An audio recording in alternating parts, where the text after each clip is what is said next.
Yes, what's going on? Welcome to another video where I'm going to be talking you through the 5 things that I changed to take me from where I was here in this picture, sitting at around probably 30% body fat, out of shape, feeling like I was doing all the right things, hitting the gym consistently, but never seeing the changes I wanted to do with my physique, to where I am now. Not really sure what body fat percentage I'm at. I probably hazard a guess and say 12%, but where I'm visibly leaner and the strongest I've been. So let's get into it. Now, the first thing was getting my nutrition on point and no longer winging it. I used to be in a place where I thought if I ate healthy, that was going to be enough to get me the lean and strong looking physique. But nobody ever got themselves into a banging physique just by winging it, guesswork, and thinking that was going to be enough. So for me, that was having a plan. If you're genetically gifted, yeah, cool. It might well work where you can just eat healthy, pull out whatever's in the fridge, chuck some veggies in, some protein in, and you're going to be fine. But if you're sat here watching this video, you're probably not in that category of people. I know I wasn't. In fact, most of us aren't. But what it means is that you need to be smarter with the way you go about things. And the way I did this was giving myself some predictability with my nutrition. And that meant taking away some of the variety that I had. And a large part of that was, for example, breakfast, giving myself 2 options for breakfast to rotate between. And to be fair, I say 2 options, it's more like one. If you follow me on Instagram, you know that I love my porridge in the morning with some blueberries thrown in, protein shake on the side. That just serves me every single day, whether I'm dieting or maintaining or gaining. Lunches, again, 2 options to rotate between through the week. And then dinners, maybe a bit more flexibility where I had more time.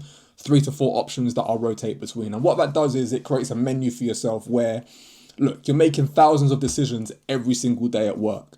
So going into each day without a plan, when your brain's already fried from firefighting at work, to then think about what you're going to eat for lunch, what you're going to eat for dinner, you're going to default to the easiest option. You're going to default to convenience.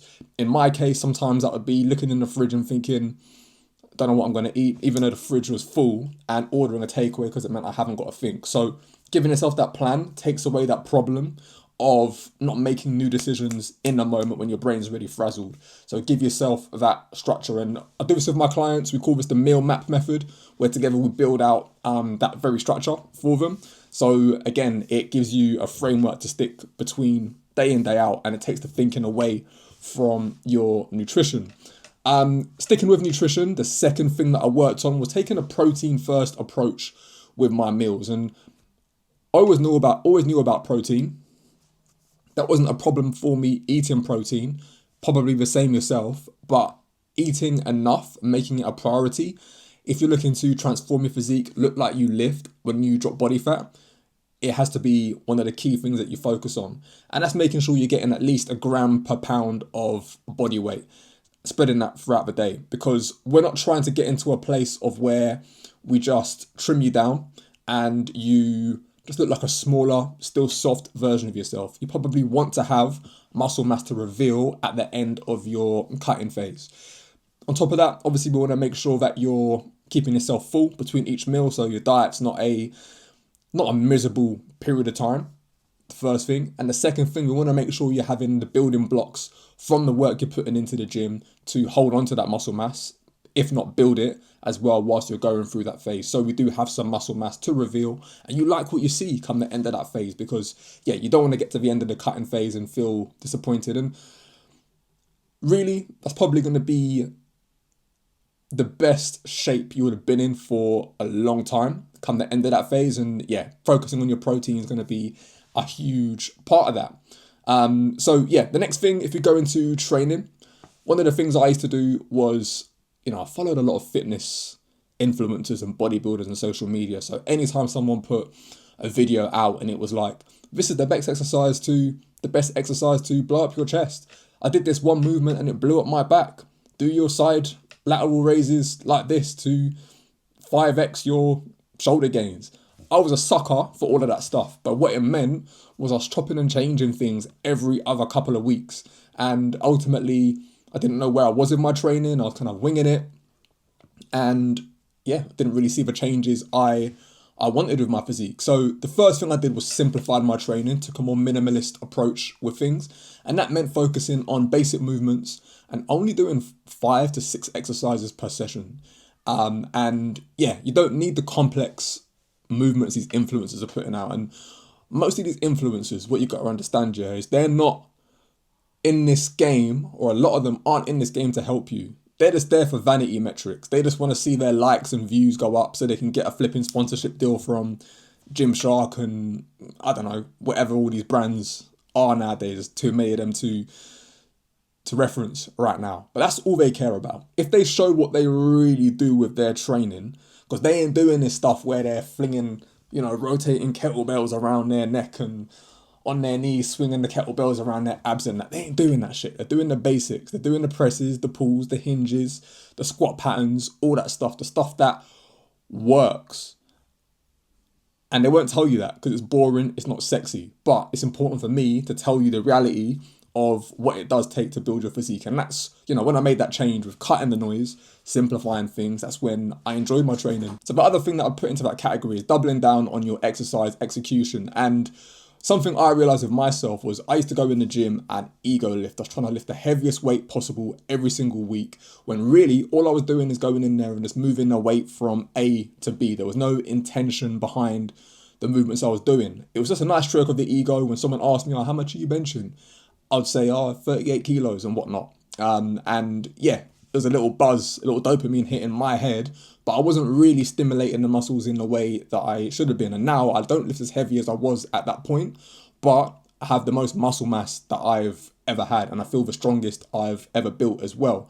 And this is the first thing I do with new clients. Even if they're experienced, I want to make sure that you're executing these movements correctly, taking things for a full range of motion, connecting with the muscle. And then from there, we can go into the next step, which is focusing on intensity, which is where, again, a lot of people will skimp on, because it's not enough to just walk in the gym, go through the motions and be happy with hitting your 3 sets of 10, 3 sets of 12, whatever it is your plan says. It's almost like, you're just going in, just doing just enough. And if we draw the comparison with like at work, for example, you wouldn't expect to get a promotion from just doing enough. Like you go above and beyond. And then with that, you see the growth, you get the promotion, your work gets recognized and you elevate in work. And the same things with training is having that same mindset, pushing close to failure, going to the point of being, having 1 rep in reserve where you're really seeing the weights are slowing down in the last couple of reps. Little things like that is going to be the big difference of you enjoying your training, because you're going to feel excited from knowing that you pushed yourself, getting that additional 1 rep, seeing the weights gradually creep up, and that reflecting in what you see in the mirror, in your body, your physique changes. So yeah, in short, it's having that performance mindset with your training, aiming to get stronger, actually logging your lifts. You'll get a theme here of what I'm talking about, that it's not about just winging it, going and doing a bit of what you fancy. It's having real intent behind what you're doing, knowing your numbers, knowing what you're trying to beat in each session, rather than thinking, what did I do last week? Yeah, I think I did 20 kilos in the chest press, and picking up a random pair of dumbbells. And the final point I will touch on to, and that kind of underpins everything, this underpins everything. And it's not about just having the right plan, because yeah, it's easy having the right plan. All the information's out there. You can get the right plan off ChatGPT, off Google, Instagram. Like, we've never had more information than we do today, right now. And it's not like when I was in my teens where you had to trawl through bodybuilding forums, listening to meatheads argue about what the best training plan was. Like, it's easy nowadays. It's all at the tip of your fingers.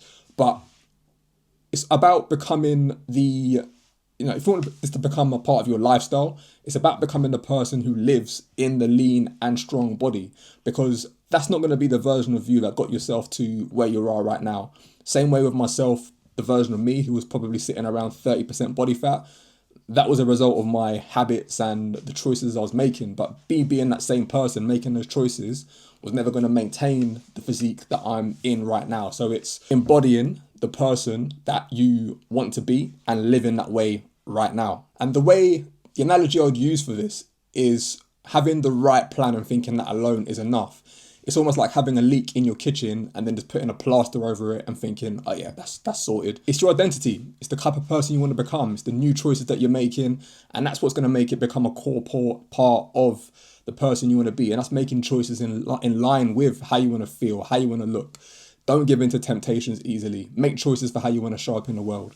So yeah, that's the 5 things that I changed for myself. If you're in a similar position to where I was, someone putting all the work in, not really seeing the changes you want with your physique and how you want to feel, how you want to show up in the world, these 5 things are going to be a game changer for you. So yeah, that's pretty much everything I wanted to go through today. If you resonated with this video, give me a like, give me a subscribe. If you've come from Instagram, drop me a DM. Let me know if any of these points resonated with you. Let me know your thoughts on this video.